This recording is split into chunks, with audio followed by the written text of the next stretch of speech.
સાચા સંત થવા સત્ય નામ ભજો. સત્ય નામ ભજો, સત્ય નામ ભજો, સાચા સંત થવા સત્ય નામ ભજો. બંદી છોડત હો જીવન મુક્ત થવા બંદી છોડત હો. બંદી છોડ કહો, બંદી છોડ કહો, જીવન મુક્ત થવા બંદી છોડ કહો. સત્ય નામ ભજો, સત્ય નામ ભજો, સાચા સંત થવા સત્ય નામ ભજો.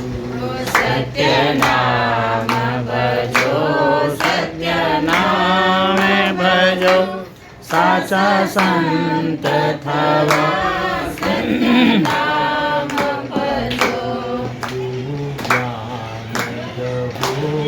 ગુરુ જ્ઞાન ગહો, જ્ઞાની ભક્ત થવા ગુરુ જ્ઞાન ગહો. ગુરુ જ્ઞાન ગહો, ગુરુ જ્ઞાન ગહો, જીવ મુક્ત થવા ગુરુ જ્ઞાન ગહો. સત્ય નામ ભજો, સત્ય નામ ભજો, સાચા સંત થવા સત્ય નામ ભજો. સત્ય નામ ભજો, સત્ય નામ ભજો, સાચા સંત થવા સત્ય નામ ભજો. વૈરાગી બનો, વૈરાગી બનો, વૈરાગી બનો, વૈરાગી બનો, વૈરાગી બનો, વૈરાગી બનો, વૈરાગી બનો, વૈરાગી બનો. આત્મ લાભ થવા વૈરાગી બનો.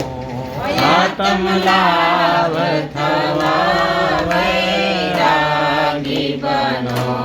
સત્ય નામ ભજો, સત્ય નામ ભજો, સાચા સંત થવા સત્ય નામ ભજો.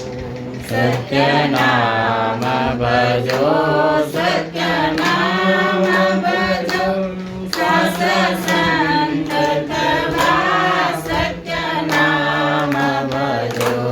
સર્વે સંગત જો, સર્વે કુસંગત જો, સર્વે સંગત જો, સર્વે કુસંગત જો, સર્વે સંગત જો, સર્વે કુસંગત જો, સર્વે સંગત જો, સર્વે કુસંગત જો.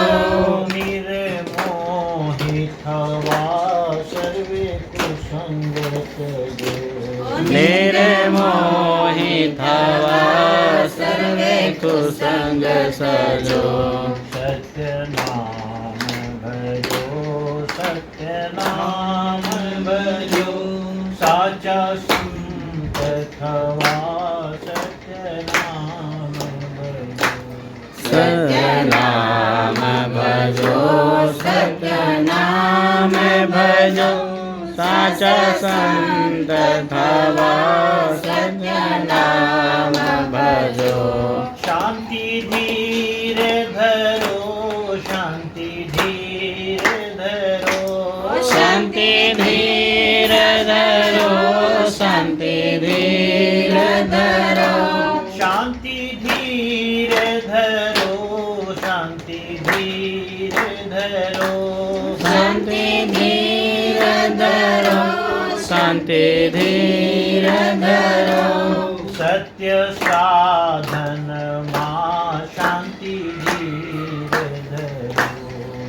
सत्य साधनमा शांति धीर धरो सत्य नाम भजो सत्य नाम भजो साचा संत थवा सत्य नाम भजो सत्य नाम भजो सत्य नाम भजो साचा संत थवा सत्य नाम भजो बंदी चोर कहो बंदी चोर कहो जीवन मुक्त थवा बंदी चोर कहो बंदी छोड़ कहो बंदी छोड़ कहो जीवन मुक्त थवा बंदी छोड़ कहो सत्य नाम भजो सत्य नाम भजो साचा संत थवा सत्य नाम भजो सत्य नाम भजो सत्य नाम भजो साचा संत थवा सत्य नाम भजो बोलो सद्गुरु कबीर साहिब तुमसे मिलने का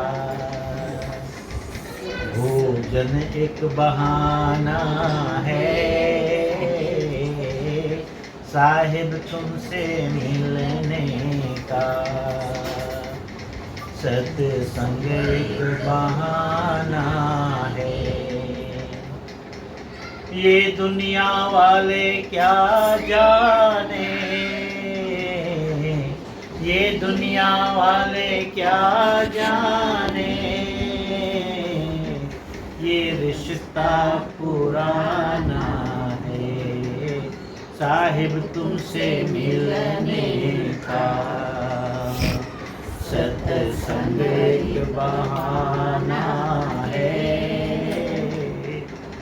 साहिब तुमसे मिलने का मिलना जुलना सार है गीता में सत्संग और भोजन तो एक बहाना है ना और मिल करके दुख सुख जानना पूछना उपदेश करना सांत्वना देना ज्ञान देना बोध देना यही सार है ना जीवन में तो समस्या आती ही रहती है कठिनाई आती ही रहती है बाधा आती रहती है जीवन का मतलब ही है सुख दुख से मिश्रित सुख दुख मेला जग का भावो त्रिवेणी के घाट नहाओ ज्ञान गुदरी में हम पाठ करते हैं ना तो ये जगत का स्वभाव क्या है दुख सुख मेला जग का भाव भाव माने स्वभाव संसार का स्वभाव और सुख दुख समन्वित है कोई भी एक भी व्यक्ति ऐसे खोजो कहे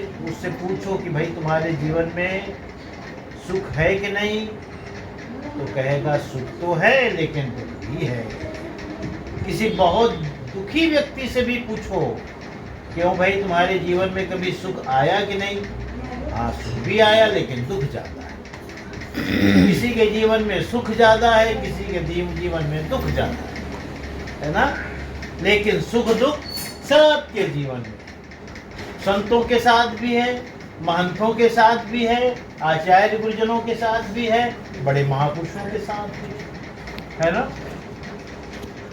स्वामी रामकृष्ण परमहंस वृद्धावस्था में अंतिम समय में गले में कैंसर हो गया था बड़े संत थे फिर भी दुख आ गया कैसे करोगे हमारे गुरुदेव पंच हजूर प्रकाश मुनि नाम साहेब हमारी परंपरा अंतिम समय में उनको लकवा हो गया दुख तो है ना अब भजन साहब भी पहले से बहुत दुबले पतले हो गए है ना तो शरीर के साथ तो रोग शोक लगा रहता है ना शरीर है इसके साथ तो रोग लगा रहता है युवावस्था में शक्ति ज्यादा होती है तो जितने रोग रहते हैं ना उसका बस नहीं चलता है हाँ जहाँ शरीर जीर्ण होने लगता है शक्ति क्षीण होने लगती है फिर सब बीमारी कहते हैं चलो अब मौका है हमारे, है ना।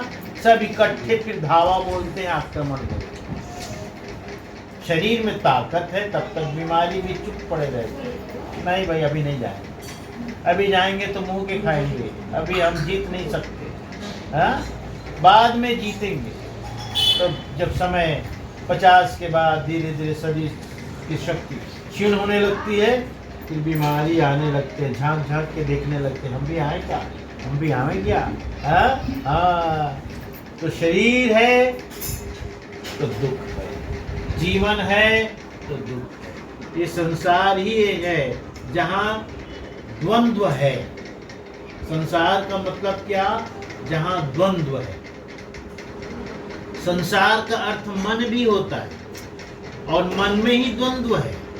मन है तो संसार है और संसार है तो मन है, और मन में द्वंद्व है तो संसार में भी द्वंद्व है। द्वंद्व किसको कहते हैं, दो की उपस्थिति, एक साथ दो रहे उसको द्वंद्व कहते हैं। एक साथ कैसे दो रहता है, हमारे जीवन में सुख भी रहता है तो दुख भी है, दोनों रहता है।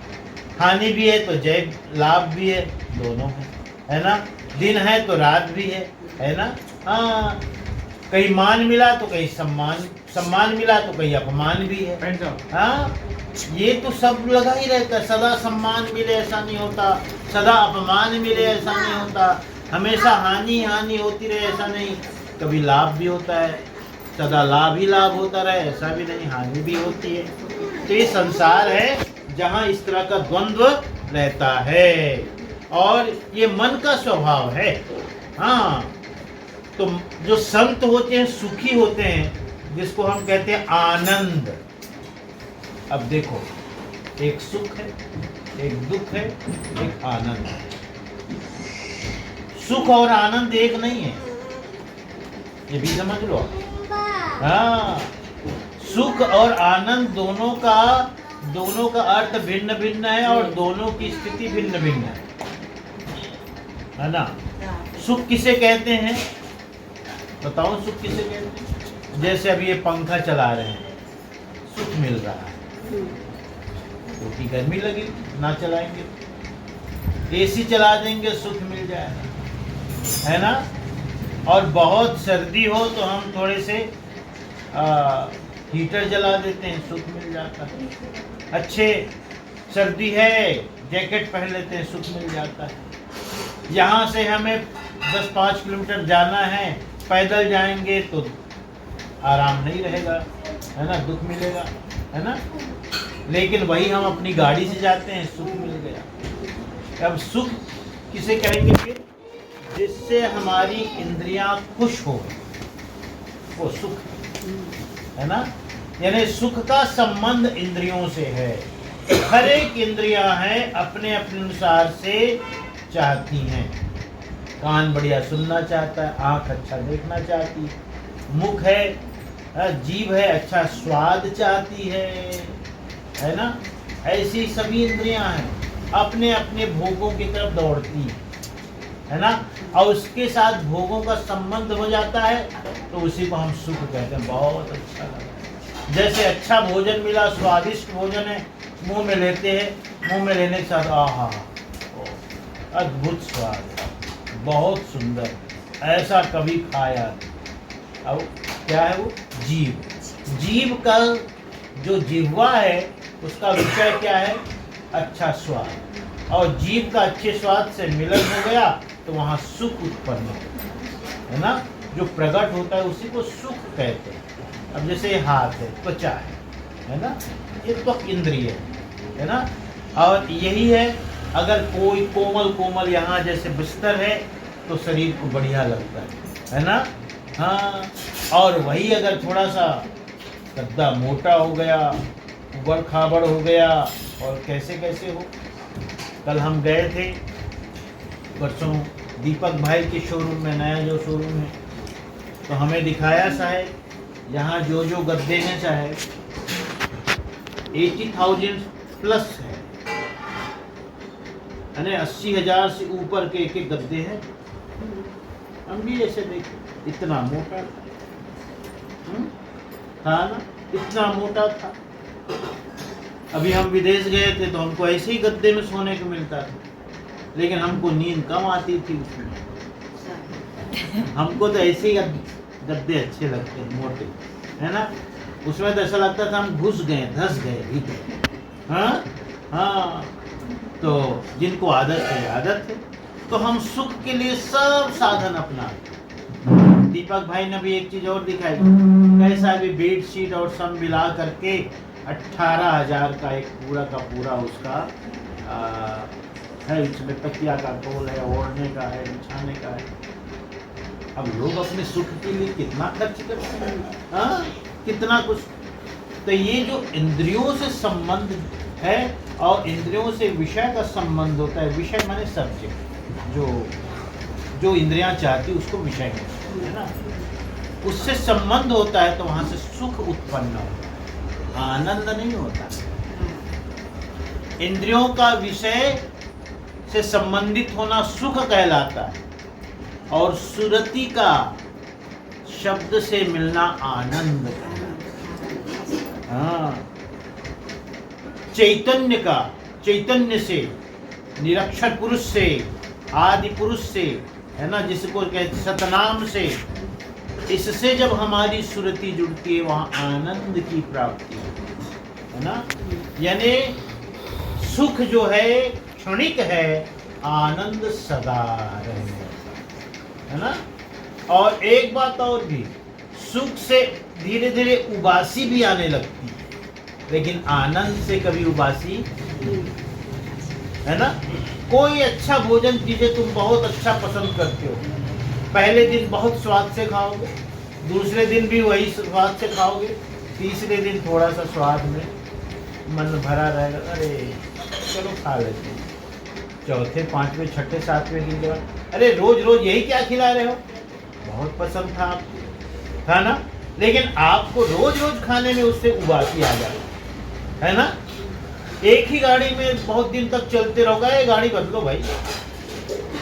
घर में देखते हो डेकोरेशन वगैरह ठीक है, 10-15 साल, 10-5 साल हुआ है, इसको चेंज करो, है ना। फॉल सीलिंग अलग करो, लाइट वगैरह अलग लगाओ, कलर वलर अलग करो। क्यों? एक ही चीज से मन उब गया, उबासी आ गई। तो सुख में उबासीपन आता है, आनंद में कभी उबासी नहीं आती, आनंद में कभी कभी उबासी नहीं आती, वो तो बस आनंद ही आनंद। तो सुख दुख मेला जग का भाऊ, त्रिवेणी के घाट नहाओ। ये सुख दुख है, ये इंद्रियों से संबंधित है, और आनंद है वो आत्मा से संबंधित है। जब आत्म परिचय होता है मनुष्य को, स्वयं का परिचय होता है, सद्गुरु का परिचय होता है, तो सदा आनंद में रहता है। फिर वो आनंद कभी खत्म नहीं होता, निरंतर 24 घंटे भी आनंदित रहेगा। इसलिए संत जन जो है निरंतर उसमें रमण करते रहते, है ना। हाँ, वही उनमें आनंदित रहते हैं, भ्रमण करते रहते हैं, उनका आनंद कभी खत्म नहीं होता, न ही उसको कभी उपासी आती है। तो सद्गुरु की जो भक्ति है, जो ध्यान साधना है, सुमिरन है, इससे हमें आनंद की प्राप्ति होती है, और आनंद ही हमारी आत्मा का विषय है। हाँ, आत्मा का विषय है।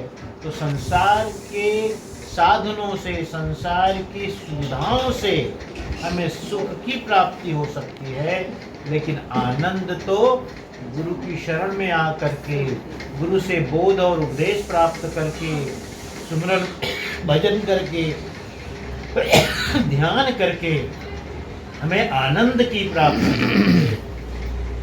इसलिए यह जो आनंद है, यह आत्मा का स्वरूप है, आनंद स्वरूप है आत्मा।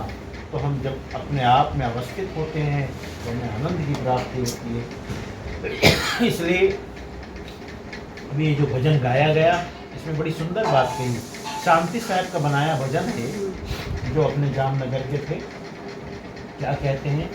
वैरागी बनो, वैरागी बनो, आत्म लाभ थवा वैरागी बनो। वैराग लेना होगा। यदि आत्म लाभ की प्राप्ति करनी है तो वैरागी बनना पड़ेगा। वैरागी माने त्याग करना, है ना। बिना त्यागे आप आनंद को नहीं पा सकते, बिना छोड़े। संसार में कुछ चीजें छोड़नी पड़ती है ना। कहावत नहीं, लोग नहीं कहते देखो भैया कुछ खोना होता है, कुछ खो के ही कुछ पाया जाता है ना। हाँ, हम इन चीज़ों को छोड़ेंगे नहीं तब तक हम आनंद की तरफ बढ़ेंगे, है ना। अब छोड़ने की बात क्यों कहते हैं? छोड़ना इसलिए है कि एक बार हम जब देख लिए, है ना। देखो एक उदाहरण दिया जाता है मृग, है ना। मृग को उदाहरण देते हैं ना कि मृग जो है कस्तूरी वाले जो मृग, उसके नाभि में ही कस्तूरी होती है, लेकिन कहाँ कहाँ घूमती रहती है, गंध कहाँ से आती, गंध कहाँ से आती, क्योंकि उसे पता नहीं। ऐसे ही जो हमारे विषयों के प्रति आकर्षण है उसको भी समझने की जरूरत है। अगर हम बहुत सूक्ष्म और बारीकी से समझे ना तो हमें उसी सुख की तलाश है जो भी खत्म नहीं होता, जो अक्षय है, हाँ, जो आनंद है, उसी की तलाश है। लेकिन हम सोचते शायद इसमें मिल जाए, शायद भोजन में मिल जाए, शायद वस्त्र में मिल जाए, शायद परिवार में मिल जाए। हम ये सब आजमाते रहते हैं, आजमाते हैं। तो संत जन कहते हैं आजमाने में ज़्यादा समय व्यर्थ मत खो, यहाँ मिलना ही नहीं, हम पहले तुम्हें कह देते हैं। हाँ, यहाँ बिल्कुल ही मिलना नहीं है। जैसे कोई रेत है, अब रेत को कितना तुम पेरो पेरो पेरो कहोगे इसमें तेल निकलेगा, तो कोई भी कहेगा भैया इसमें व्यर्थ का समय बर्बाद न करो, श्रम बर्बाद न करो, इसमें से तेल निकलना ही नहीं है। ऐसे ही जो संसार का जो साधन सुविधा है, यहाँ से उस आनंद को तुम खोज रहे हो ना, वो मिलना नहीं है, इसलिए इसको त्यागो। वैरागी बनने के लिए इसलिए कहते हैं। हाँ, और एक अंतिम में और बड़ी अच्छी बात कहते हैं, सत साधन माँ, है ना, शांति धीर धरो, है ना। निर्मोही बनने के लिए भी कहते हैं सब संग और कुसंग छोड़ दो। हाँ, छोड़ना पड़ेगा, निर्मोही बनना पड़ेगा। उसके प्रति जो हमारा मोह है ना, यही हमारे दुख का कारण है ना। तो सबको त्यागना पड़ेगा, त्यागना पड़ेगा। और जो साधन है, सत्य साधन है, सत्य की जो साधना है, सत्पुरुष की जो साधना है, सद्गुरु को प्राप्त करने की, सत्पुरुष की और सतलोक को प्राप्त करने की जो साधना है, इसमें धीर रखना पड़ता है, धैर्य रखना पड़ता है। जल्दबाजी और हड़बड़ी में नहीं बात बनती, है ना। आज की और कल मिल जाए ऐसा नहीं होता है, वो तो कोई भी चीज़ नहीं होती है।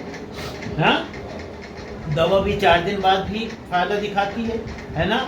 कोई बीज तुम जमीन में डाल दो तब भी 4 दिन बाद ही उसमें अंकुरण आता है। तो आज की और कल मिल जाएगा ऐसा नहीं। ऐसे ही ये जो सत्य की साधना है, सद्गुरु की साधना है, सत्य पुरुष की प्राप्ति की साधना है, इसमें जरा धैर्य रखना पड़ेगा, धैर्य रखना होगा, है ना। तो धैर्य रख करके भक्ति करने का उद्देश्य भजन में दिया है। सुंदर भजन है, इसको कीर्तन के रूप में गवाया जाता है ना। सत्यनाम भजो, सत्यनाम भजो, साचा संत थवा सत्यनाम भजो। यदि सच्चा साधक बनना है तो तुम्हें सत्यनाम का सुमरण करना होगा, सत्यनाम का जाप करना होगा। और सत्यनाम का जाप का मतलब ऐसा भी नहीं है, हाँ, हम लोग थोड़े से कभी कभी ऊपरी अर्थों को समझ लेते हैं। सतनाम सतनाम सतनाम सतनाम सतनाम, है ना, बोलते रहते हैं सतनाम सतनाम, पानी गर्म हुआ नहाना है सतनाम, ऐसा नहीं होता है ना। संसार की बात भी करो और सतनाम जपते रहो, सिर्फ जीव में चलती रहे। इसलिए साहब ने कहा माला तो कर में फिरे, जीव फिरे मुख माही, आदमी तो मौनवा तो 34 फिरे, तो सुमिरन का मतलब है हमेशा उसे स्मरण करना। और बहुत गहरी बातें हैं, ज़्यादा समय लगेगा, इसलिए ज़्यादा न कहते हुए आप सभी से यही कहूँ कि हमें आनंद की खोज करनी है। और आनंद की जो प्राप्ति है संसार की वस्तु प्राणी पदार्थ से नहीं मिलने वाला है ना। ये तो आत्म साक्षात्कार से, सुमरण से, ध्यान से ही आनंद की प्राप्ति होती है ना। इसलिए यदि आनंद चाहते हो तो साधन में लगो, और सुख चाहते हो तो संसार की चीजों को प्राप्ति के लिए प्रयत्न करो। दो ही रास्ते है ना। हाँ, फिर भी अंत में यही कहूँ कि सभी का अनुभव यही है। बड़े बड़े राजा महाराजा सबने त्याग किया अंत में, क्योंकि उसके पास तो क्या कमी रही, कुछ भी नहीं, फिर भी त्याग करना पड़ा, छोड़ना पड़ा, क्योंकि उनका अनुभव यही आया कि सब होते हुए भी वह नहीं मिला जिससे मन को शांति मिले, तो सब एक न एक दिन छोड़ देते हैं। इसलिए त्यागने की जरूरत है। इन्हीं शब्दों के साथ वाणी को विराम देता हूँ। बोलो सद्गुरु कबीर साहिब की।